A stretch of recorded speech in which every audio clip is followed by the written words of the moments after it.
बाप बाप होता है। शरद पवार के मास्टर स्ट्रोक से महाराष्ट्र में फिर बड़ी हलचल। शिंदे और अजीत गुट में फंस गया पेच।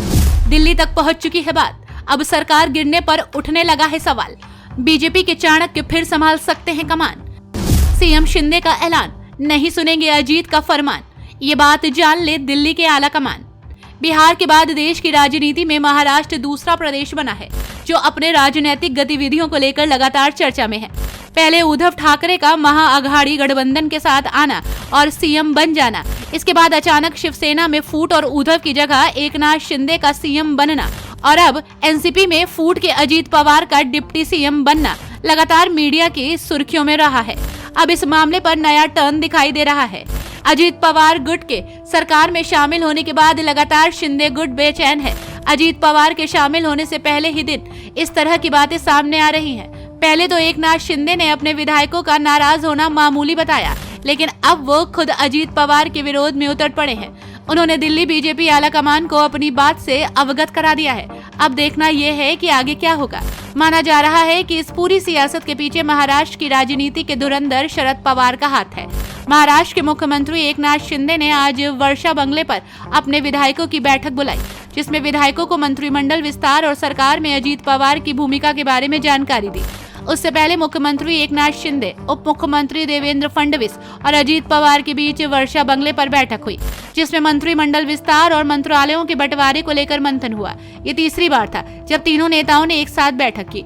इस तरह की कई रिपोर्ट्स भी सामने आई थी, जिसमें कहा गया था कि अजीत पवार अपने लिए वित्त विभाग चाहते हैं, लेकिन उप मुख्यमंत्री देवेंद्र फडणवीस और मुख्यमंत्री एकनाथ शिंदे इस पर सहमत नहीं है।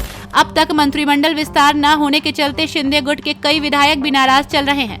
मीडिया रिपोर्ट्स के मुताबिक महाराष्ट्र के मुख्यमंत्री एकनाथ शिंदे ने केंद्रीय भाजपा शीर्ष नेतृत्व को बताया कि पहले मंत्रिमंडल का विस्तार होना चाहिए, फिर विभागों का आवंटन किया जाना चाहिए। शिंदे ने भाजपा केंद्रीय नेतृत्व से ये भी स्पष्ट कर दिया है कि विभाग आवंटित करना मुख्यमंत्री का विवेकाधिकार है, इसलिए उन्हें खुली छूट देनी चाहिए। हालांकि वो विभागों का बंटवारा दोनों डिप्टी सीएम की सलाह से करेंगे, लेकिन अजीत पवार की सभी नियम और शर्तें स्वीकार नहीं की जा सकती।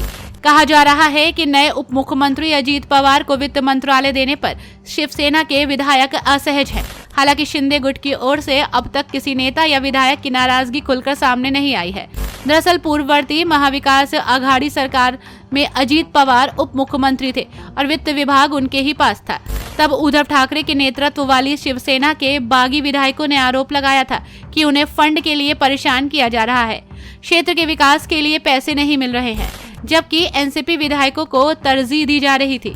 एकनाथ शिंदे के नेतृत्व में विधायकों की तत्कालीन मुख्यमंत्री उद्धव सिंह ठाकरे के खिलाफ बगावत का एक सबसे बड़ा मुद्दा यही था।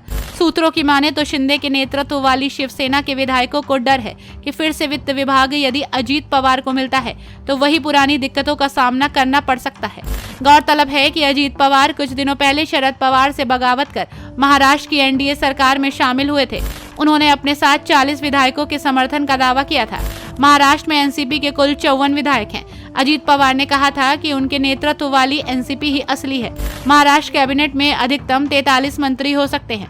अब तक इसमें 29 पद भरे जा चुके हैं और शिवसेना भाजपा गठबंधन के एनसीपी की एंट्री से मंत्री पद के उम्मीदवारों की सूची लंबी हो गई है। भारतीय जनता पार्टी के एक वरिष्ठ नेता ने कहा कि सीएम शिंदे के लिए कैबिनेट मंत्रियों का चयन करना बहुत मुश्किल काम होगा। ऐसी संभावना है कि वो कैबिनेट मंत्री के रूप में शपथ लेने वाले विधायकों का चयन करते समय जाति जैसे कारकों पर विचार कर सकते हैं। जिस तरह अजीत पवार ने उनके साथ कैबिनेट मंत्री के रूप में शपथ लेने वाले विधायकों का चयन करते समय ओबीसी, एससी, एसटी और अल्पसंख्यकों को प्रतिनिधित्व देने की कोशिश की है।